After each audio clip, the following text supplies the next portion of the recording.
Another scenario where our convenient optimality condition or our tangency condition doesn't apply is when you have a corner solution. So let's look at a couple of situations where you have corner solutions. The first is where you have perfect substitutes preferences. So the tangency argument, like I said, only works on the interior. Now the slope of an indifference curve for a perfect substitutes preferences is going to be constant. It's always, the marginal rate of substitution is always the same at every possible bundle. So unless the slope of the budget constraint is exactly equal to the slope of the indifference curve, there's no bundle where the two are equal. So there's no possible way a bundle like A could be optimal. A bundle where on the interior of where you're consuming a positive quantity of both goods can't be optimal since the slope of the indifference curve and the slope of the budget line are not going to be the same. So what does this consumer do? Now, if we look at this budget line, got this budget line right here. A is on the budget line, and so is B. But B is actually the best thing that this consumer could consume. Remember, these are the consumer's indifference curves. Everything above an indifference curve is better for the consumer. Now let's look at the indifference curve through A, for example. Everything on this side of this indifference curve is better for this consumer. So indeed, all the stuff over here is better. But let's look at the indifference curve through B. It's this one here. So everything that's better than B is over here. None of it's affordable. Anything that's affordable is in this triangle here. So none of it is better than B. So B is actually the best bundle that this consumer could buy. But notice the reason we're okay with not having the tangency is because B is on the corner. Let's look at an example. In fact, let's go back to that example we'd seen earlier where we have good 1 being individual cans of Coke and good 2 being 6-packs of Coke. And let's suppose that the price of an individual can is $1, whereas the price of a 6-pack is $5. And your utility, remember, is just the total number of cans that you get. So it's number of individual cans plus 6 times the number of 6-packs that you consume. So your marginal utility from consuming cans is 1.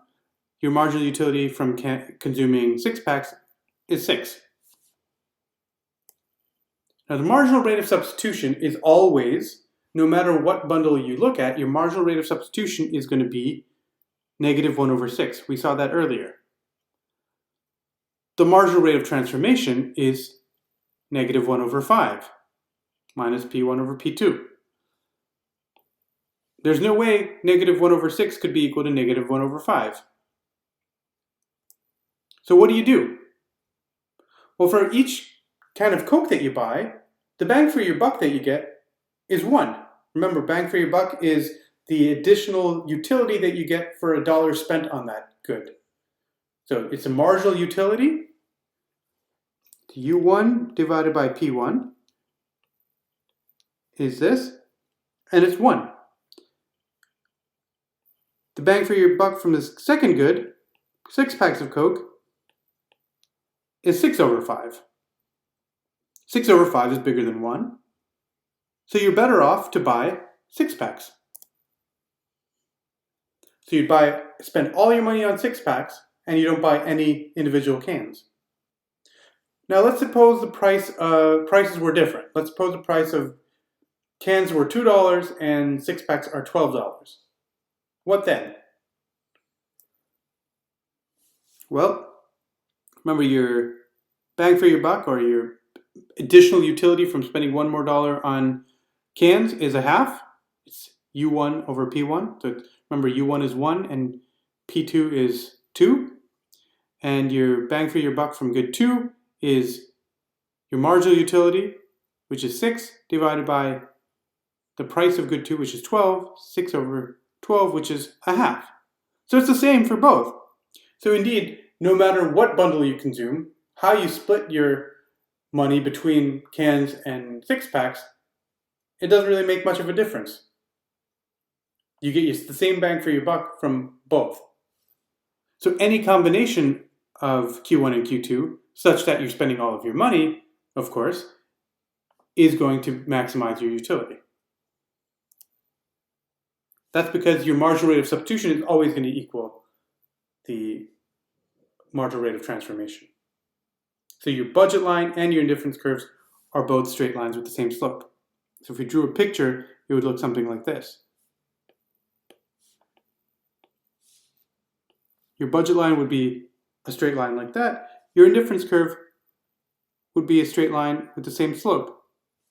It would be all these straight lines. So if you look at, there would be a coincidence of your indifference curve over the budget line. So you'd be indifferent between all the different points on the budget line. And the only things better than those points would be ones that you couldn't afford. So the optimal bundles would be anything on the budget line. So with perfect substitutes, you could end up in the corners unless the marginal rate of substitution is equal to the marginal rate of transformation, in which case anything on the budget line is optimal. Now another type of preference where you could end up with corner solution is when you have quasi-linear preferences. So let's look at those. Remember, these quasi-linear preferences may cut the axes, and so you might have an interior solution, but you might not. So in this particular picture, B is optimal. You have an interior solution. So if you can find a bundle where the marginal rate of substitution equals the marginal rate of transformation, everything's good. You found an interior solution that's optimal. However, it could be that should you set marginal rate of substitution, if you set marginal rate of substitution equal to marginal rate of transformation, you might end up with a bundle like A. What's wrong with A? Well, you're consuming a negative amount of good 2. Well, that's not feasible. You can only consume positive amounts of either of the goods. So in this particular case, B is going to be the optimum, and that's on a corner. So with quasi-linear preferences, the tangency condition will give you an answer. It's just that answer might not make any sense, because you might be consuming a negative amount of one of the goods. So it makes sense mathematically, but it doesn't actually make an economic sense. So you have to use your intuition. So if you see something that doesn't make any sense, stop, think about what's going on, and then you'll notice, oh wait, this guy's consuming a negative amount of this good. The reason is because I should have a corner solution. Okay, what might we end up with corner solutions? Well, certainly if you have non-convex preferences, all the preferences, remember, we've seen so far are convex. What if you had non-convex preferences? Then you would also end up with corner solutions. So tangency is not going to help you there. In fact, it can lead you astray. So let's look at these preferences. Remember, we talked about this consumer who doesn't like to mix beer and liquor. And they're going to have these indifference curves that are bowed away from the origin. Well, you're going to get tangency at A, but A is actually not the best thing for this consumer. B is, right? Remember, things that are above this indifference curve are better for the consumer. So if we look at A, anything above this indifference curve is better. So in fact, among all the different points on the budget line, A is actually the worst one. So tangency is actually giving you the worst point on this budget line. On this budget line, tangency gives you the worst point. Well, that's not to say that just because you have non-convex preferences that you're always going to have a corner solution, or that tangency is always going to give you the worst point. if you had like crazy preferences like these, right? So they're neither bowed away nor bowed inwards. They're just all funky like. Well, you have tangency at A and you have tangency at B. Now one of these is optimal, B is optimal, A is not optimal. So the point is, if tangency works out, that's great, but you have to stop and think about things. And so before you follow the math blindly, just stop and think about it, draw a picture, make sure you understand what's going on.